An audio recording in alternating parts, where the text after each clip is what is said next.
dowladda federaalka Itoobiya ayaa toddobaadkeenu ka soo gudubnay waxa ay wafdiye heer sare u kala dirtay dalalka Somaliland iyo Djibouti oo deris la ah. dalalkan ayaa ka wada hadleen sii xoojinta xidhiidhada diblomaasiyadeed, ganacsi iyo socodka dadka ee u dhexeeya dalalkaasi. wafdiga Somaliland yimi waxa uu hogaaminayay wasiirka dowladda arrimaha dibadda ee dalka Itoobiya Ridwan Hussein.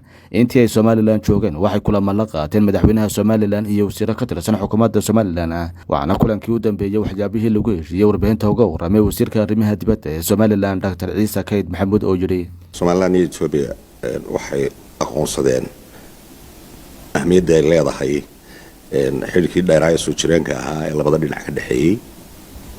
laba in maanta oo bisha 7 tahay sanadka 2022 dib loo celiyo oo loogu celiyo dib qiimihii qaadka iyo khudaarta ee hore loo dejiyay inay ku noqoto sidii hore ahaan jirtay. 3 in la sameeyo guddi farsamo oo ka hortagta dhibaatooyinkaas oo kale samaysana daraasaad ka hortagaya si loogu helo xal arrimahaas iyo wixii la xiriira. 4 labada dhinac waxay ku heshiiyeen in la sii wado heshiisyadii si loo dhameeyo heshiisyadii dhinaca baayaca gaadiidka iyo transitkaba iyo arrinka Berber Port oo si horumarinta Berber Port oo ku salaysan heshiisyo hore ama wada hadallo hore u dhacay in halka laga sii wado wada hadalladii. waxaan gabayay ku heshiinay qoraaladan iyo go'aanadan halkan aan ka sheegay.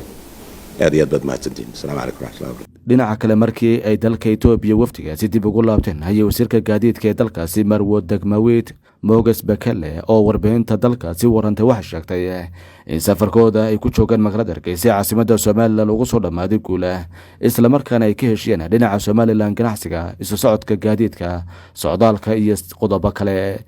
geesta kale wafdigii hogaaminaya wasiirka maaliyadda ee dalka Itoobiya Axmed Shide ayaa iyana toddobaadkeenu ka soo gudubnay waxay socdaal ku tageen magaalada Djibouti kuwaasi oo kulamo la qaatay madaxweynaha dalkaasi Ismaaciil Cumar Geelle. wafdiga ayaa sheegay in halkaasi ku tageen fariin ay ka sideen ra'iisul wasaare Abiy Ahmed Cali. Axmed Shide wasiirka maaliyadda ee dalka Itoobiya warbaahinta la hadlay ayaa sheegay in la gaaray heshiisyo door ah. waxaanu yiri labada dal waa laba dal oo walaala ummad mid ah wada maamula kaabayaal badan oo miisaanad badan ay ku baxayaan baan wada dhisanay. is-aaminaad iyo iskaashi gaar baa naga dhaxaya. daris caadi ah kale tamaniin waxa weeye isir ahaan iyo dal ahaan, shacab ahaan, geography ahaan, dhaqaale ahaan, dhaqan ahaan, diin ahaan, dhinac walba xiriir gaar aan leenahay. run ahaantii iskaashi laba wadan u dhaxaya marka la eego Djibouti Itoobiya tusaale ayaa u nahay dunida oo dhan iyo Afrikaba in labada dal wada shaqeeyaan. madaxweyne Ismaaciil iyo Abina aaminaad balaaram iyo walaaltinimo iyo kalgacayl baa ka dhaxaysa sida shacabku walaalo u yihiin. marka dhibka yar ee dhacay waa mid reer ahaan annagu u xalisanayno oo wixii la kala tabanayana la xalinayo ayadoo laga duulaya iskaashiga balaaran noo dhaxaya ayadoo ka duulayaan xalinay. marka madaxweynaha iyo wasaaruhu waxay si buuxda isku afkarteen oo fariinta aan keenay in wixii sharciga cusub la soo rogay nidaam ahaan dhinaca Itoobiya hay'adaha qaarkood ay soo sameeyeen iyo qiimaha qudaarta lagu daray kulli dib baa loo celinaya sideedii hore bay noqonaysaa laga bilaabo berito. qudaarta ha noqoto, qaadka ha noqdo, ganacsiga sidii hore. go'aanka marka dhawaanahan gaar ahaan loo qaatay kulli laga wada noqonayaa laga bilaabo maanta.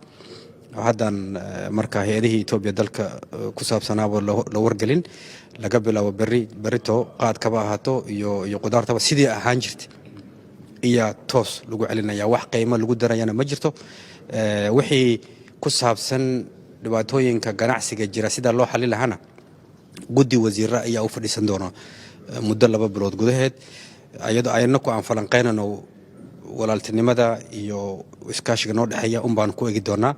annaka waxa oo dhan ugu muhiimsan labada shacab walaaltinimadooda iyo iskaashiga noo dhexeeya. Marka wixii goldololooyinka dhawaanahan soo baxay kulli in la xaliyo waan isku garanay. wixii miidiyaha iyo galeon dhana dib baan ayaan u sixi doonaa. shirkadaha ka ganacsada jaadka ee dalalka Somaliland iyo Djibouti ayaa toddobaadyo ka hor shaaca ka qaaday in ay hakin doonaan jaadkii ay kala soo degi jireen dalkaasi maadaama sida ay ku doodayaan ay kala kulmeen caqabado badan. Waxay shirkadahaasi sheegeen in jaadka oo marka hore ay si sahlan u heli jireen hadda ay uga dareen beeralayda dalkaasi kuwaasi oo qiimihii ku kordhiyay. heshiisyadan ay dalka Itoobiya la gaadhay dalalka Somaliland iyo Djibouti ayaa waxa ay wax badan ka bedeli doonaan isu socodka iyo ganacsiga dhexmar jiray dadyowga dalalkaasi. Itoobiya jaadka ayaa kaalin muhiim ah kaga jira wax soo saarka dalkaasi uu dibadda u iibgeeyo isla markaana waxa uga soo xarooda lacag badan oo adag.